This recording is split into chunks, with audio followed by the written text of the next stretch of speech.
میں اس نتیجے پہ پہنچا ہوں کہ جو ٹائم انسان بچاتا ہے نا آرام کے لیے، اس ٹائم میں بے پناہ سستی اسے گھیر لیتی ہے۔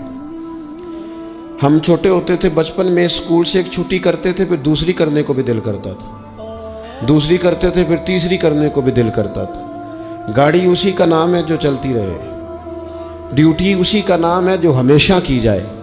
زندگی میں مسلسل جد و جہد کریں گے، مسلسل کام کریں گے، اس کا نتیجہ یہ نکلے گا کہ آپ محسوس کریں گے کہ آپ کا وجود جو ہے وہ بڑی صلاحیتوں والا ہے، وہ بیکار نہیں ہے، مسلسل کام۔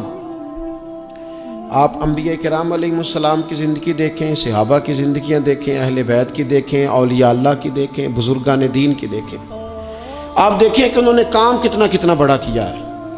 ہم کبھی ان کو پڑھتے ہیں تو حیران ہو جاتے ہیں کہ یار اتنے مختصر وقت میں اتنا زیادہ کام تو ممکن ہی نہیں۔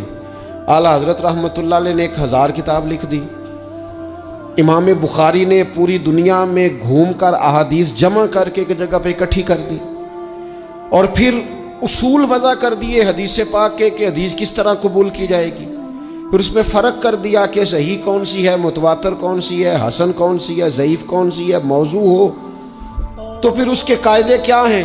اتنا کام بزرگوں نے کر دیا، جد و جہد تھی زندگی میں، مسلسل ڈیوٹی کرتے تھے۔ جب مسلسل کام کرتے ہیں نا، نبی پاک صلی اللہ تعالیٰ علیہ وسلم نے فرمایا جو آدمی محنت کرے، کوشش کرے اور شام کو تھک کے سو جائے، اللہ اس کے پچھلے گناہوں کو معاف فرما دے گا۔ تو چلتے رہیں، جد و جہد کریں، ہمت کریں، کوشش کریں۔ کبھی کبھی یوں ہوتا ہے کہ انسان سمجھتا ہے کہ میں نے کوشش تو کی تھی لیکن یار یہ میرے کوشش کرنے سے کوئی نتیجہ نہیں نکلا۔ عارف رومی رحمۃ اللہ علیہ فرماتے ہیں کہ ایک شہر ایسا تھا جس میں ایک بیماری بار بار حملہ کرتی تھی،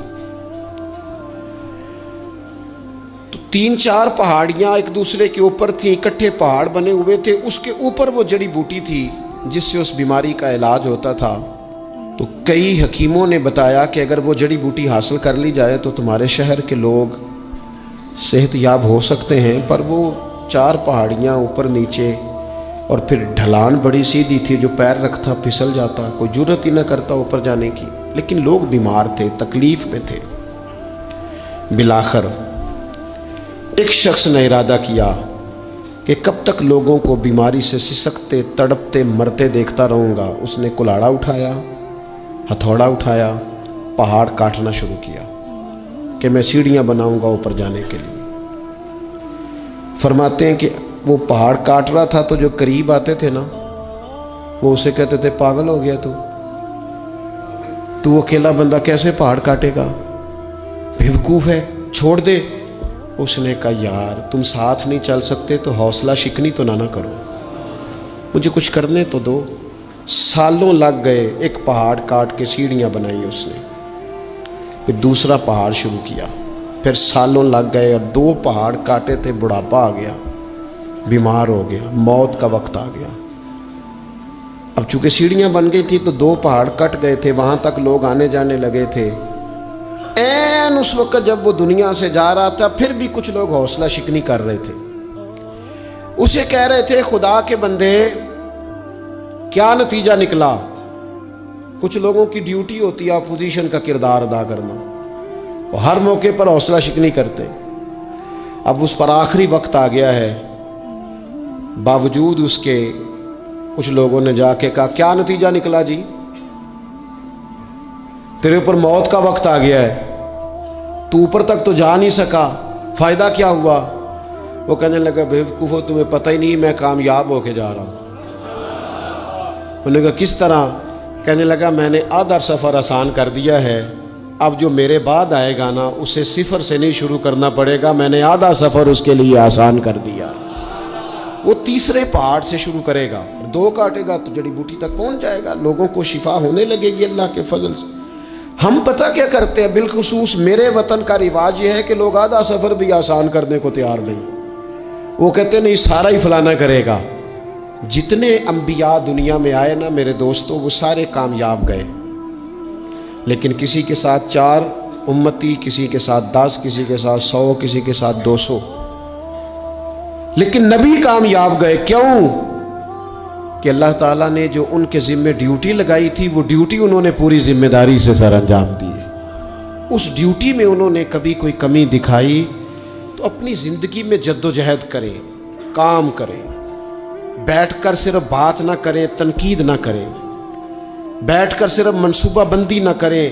اور میرے ملک میں بالخصوص یہ کام ہوتا ہے، تبصرے کرو، چینل کھولو، تنقید کرو، اندر کی خبر لے کے آؤ، کوئی کہانی سناؤ، کوئی نئی سٹوری بناؤ، لیکن کام نہ کرو۔ بڑی خوبصورت بات کی شاعر نے، اس نے کہا شکوہ ظلمت شب سے تو کہیں بہتر تھا، اپنے حصے کی کوئی شمع جلاتے جاتے۔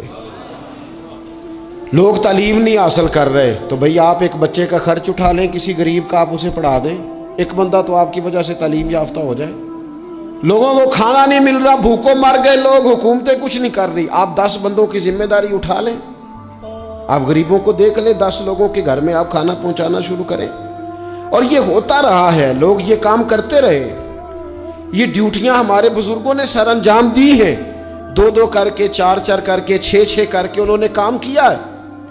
اپنی ذمہ داری کا احساس کریں، مسلسل کام کریں، مسلسل جد و جہد کریں، مسلسل ڈیوٹی کریں۔ اور پھر میری تیسری گزارش آپ سے یہ ہے کہ جس طرح آپ اپنے گھر میں آپ کی ذمہ داریاں ہوتی ہیں، اور اگر آپ ذمہ داری ادا نہیں نہ کرتے تو احتجاج ہوتا ہے۔ ماں کو ٹائم نہیں دیتے تو ماں بھی احتجاج کرتی ہے، گھر والی کو ٹائم نہیں دیتے تو وہ بھی احتجاج کرتی ہے، دوستوں کو وقت نہیں دیتے تو وہ بھی اس کا شکوہ کرتے ہیں۔